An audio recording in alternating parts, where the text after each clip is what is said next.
जोङोहाय दिनै जे ब्रैथि दख'रा दुलाराय बर' फरायसा आफादनि जोङो बानजायनायाव थान्दै जख'न्थाइ बे हाबाफारिखौ जोङो लानाय जादों।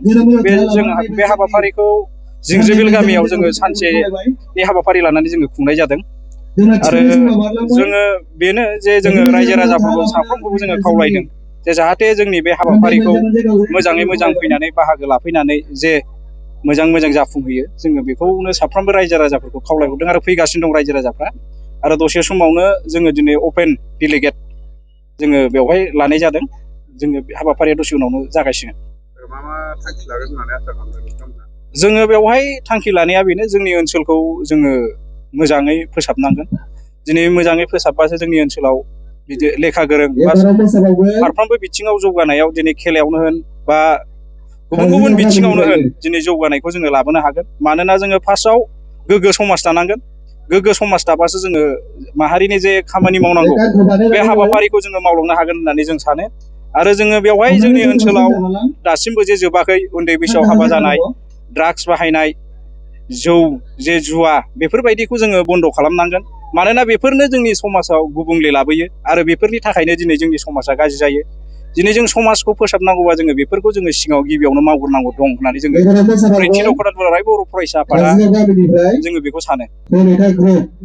आलासि हिसाबै सोर बाहागो लाफैदों? बेवहाय आलासि हिसाबै क'क्राझार जिल्ला दुलाराय बर' फरायसा आफादनि लेङाइ आफादगिरि सार आरो मिरु दुलाराय बर' फरायसा आफादनि सिबिसन नार्जारि सार लाफैदों।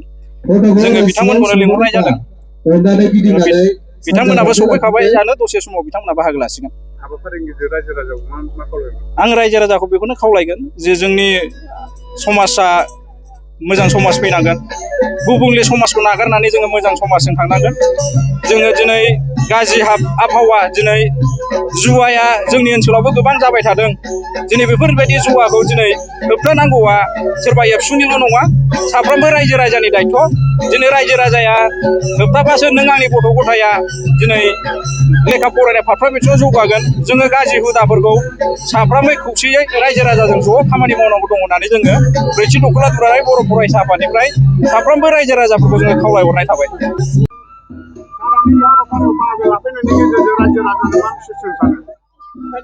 खोब गोजोनथाव बाथ्रा। दिनै 10 जानुवारि 2026 मायथाइयाव ब्रैथि दख'रा दुलाराय बर' फरायसा आफादनि जेनाखि 45थि बोसोरारि थान्दै जख'न्थाइ, बे हाबाफारिखौ नैबे जिनजिरिबिल गुदि फरायसालिनि गेवलां गेलेग्रा फोथाराव खोब मेहेरगोनाङै दिनै सानसेनि हाबाफारिजों खुंफुंनो लादों। बिथांमोननि बे हाबाफारियाव नुजाफैनो मोननानै आं दुलाराय बर' फरायसा आफादनि जानानै गिबिथाराव गोजोननाय बावग्रोदों।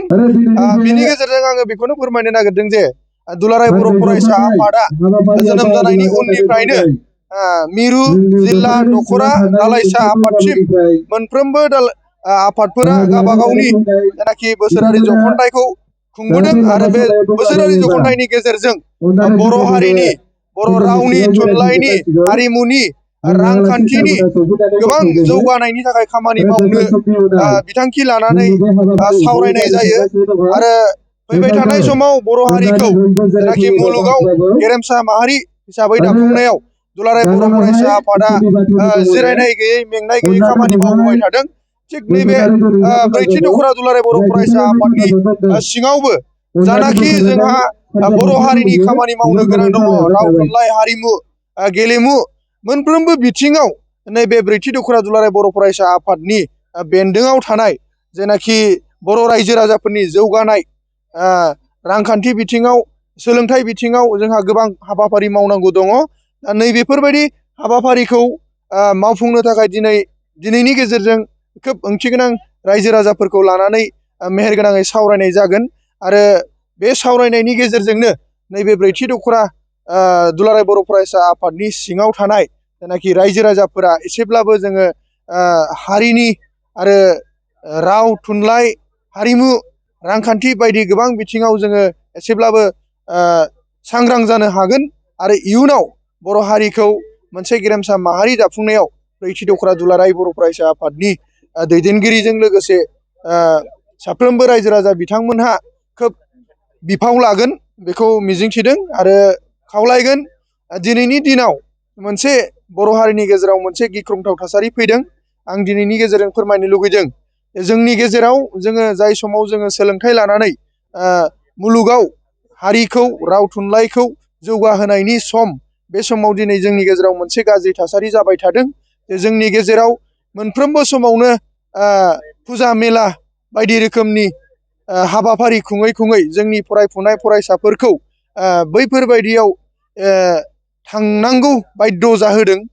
मानोना फरायसाफोरा थांनो लुबैयो, फरिखा खाथि जादों, नाथाय फरिखा खाथि होननानै मोनफ्रोमबो जायगायावनो फिसा फिसा मोनसे फुजा मेलानि गेजेरजों खोब मेला खालाम गाज्रि थासारि, जौ जुवानि आड्डाखौ सोलिहोनाय, लोगोसे जोंनि गेजेराव खोब दुखुनांथाव फ्राय दिनैसिम फुजा मेलानि बेफोरबायदि फोरबोफ्राव हाबाफारिफ्राव थांनानै गोबां जाब्रबथायजों बायदि रोखोम एक्सिडेन्ट, नांलाय खमलाय गोबां जों जानायखौ ससियेल मिडियानि गेजेरजों नुबाय थादों। दा खोब दुखुनांथाव। जों सांग्रां जानांगोन, जोंनि बिमा बिफाफ्राबो सांग्रां जानांगोन। गावनि फिसाफोरखौ जोङो बेफोरबायदियाव थांनायाव नोजोर होनांगोन, जाहाथे फरायनाया जों थालाङा।